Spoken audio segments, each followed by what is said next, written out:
अस्सलाम वालेकुम, welcome to our Urdu channel Urdu Dars Adab. बच्चों, आज की क्लास में हम पढ़ेंगे सबक नंबर 12। ठीक है, पिछली क्लास में सबक नंबर 11 कंप्लीट हो चुका है। आप लोग क्लास 10th में गज़ल की तारीफ़ पढ़ चुके हैं। ये वही गज़ल की तारीफ़ दी हुई है। गज़ल क्या है?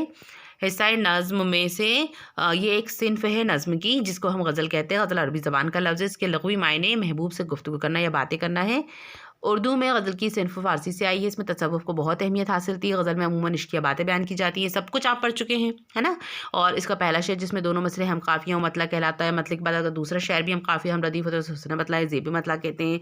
आखिरी शेर जिसमें शायर अपने तख़ल्लुस इस्तेमाल करता है, उसे मक़ता कहते हैं। गज़ल का सबसे अच्छा शेर शाहिबेद या बैतुल गज़ल कहलाता है। ठीक है, तो आपको ये गज़ल की तारीफ़ याद करके रखनी है।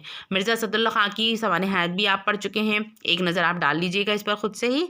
जो समझ में ना आए आप मुझसे पूछ सकते हैं। अब हम देखते हैं सबक नंबर 12 गज़ल की तशरीह जो मिर्ज़ा गालिब ने लिखी है।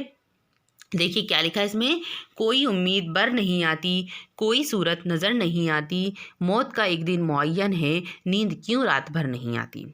अब शायर क्या कहता है इसमें, मिर्ज़ा गालिब कहते हैं कि कुछ मजबूरी और मायूसी ज़ाहिर करते हुए कि अगरचे दिल में बड़ी हसरतें, तमन्नाएं और उम्मीदें हैं, लेकिन इन हसरतों और उम्मीदों के पूरे होने का कोई रास्ता नज़र नहीं आता।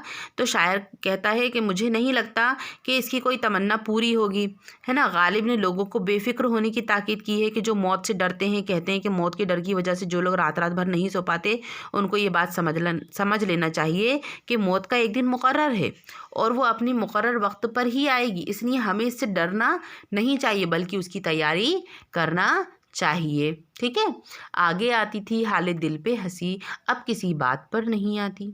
अब शायर कहता है इस शेर में अपने गुजरे वक्त की बात करता है और कहता है हम उस दौर से भी गुजरे हैं कि जिसमें हमें खुद अपने हाल पर हंसी आती थी, यानी ऐसी तकलीफ़ और ऐसी परेशानियों में मुब्तला रहते थे।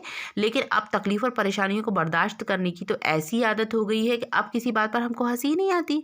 मुराद ये कि बड़े से बड़ा जुल्म भी हमारे लिए मामूली बात बन गया है। हम वहाँ हैं जहाँ से हमको भी कुछ हमारी खबर नहीं आती।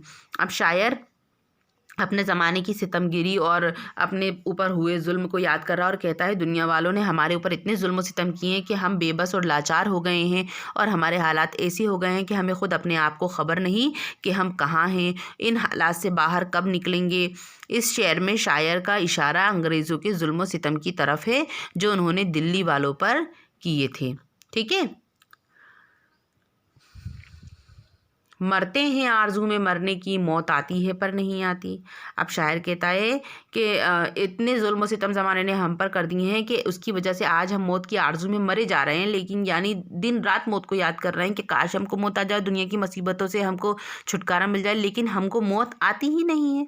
यानी हम ऐसे बदनसीब हैं कि मौत को भी हम गले लगाने के लिए तैयार, मौत भी हमें गले लगाने के लिए तैयार नहीं है। काबा किस मुँह से जाओगे गालिब, शर्म तुमको मगर नहीं आती। अब गालिब शराब पीने की आदत बहुत थी, वो खुदा को भूले हुए थे, यानी कभी नमाज वगैरह का भी एहतमाम नहीं करते थे, लेकिन मुसलमान होने के साथ साथ ईमान के भी पक्के थे। जब उनको काबा देखने की ख्वाहिश हुई तो पहले उन्होंने अपने आप का मुहासबा किया, खुद को जांचा, खुद से सवाल किया कि गालिब तुम पहले अपने अमाल पर तो नज़र डालो, तुम इस लायक हो कि खुदा के घर जाकर खुदा के सामने खड़े हो सको। फिर अपने आप को जवाब देते हैं कि तुम तो इतने बेशर्म हो कि गुनाहों का ढेर सारा बोझ लेकर भी खुदा के सामने चले जाओगे और बहुत ही बेशर्मी से खुदा के सामने खड़े हो जाओगे। तो समझ में आई ये वाली तशरीह। ये तशरीह आप लोगों को लिखना है अपनी कॉपीज़ में ज़रूर याद से। बाकी का ये जो ग्रामर का पोर्शन दिया हुआ है ये सब आपको भेज दिया जाएगा। ठीक है, आपको कोई परेशानी हो तो मुझसे फ़ोन पर पूछ सकते हैं या व्हाट्सएप कर सकते हैं। आज की क्लास में इतना ही, इजाज़त दीजिए, अल्लाह हाफ़िज़।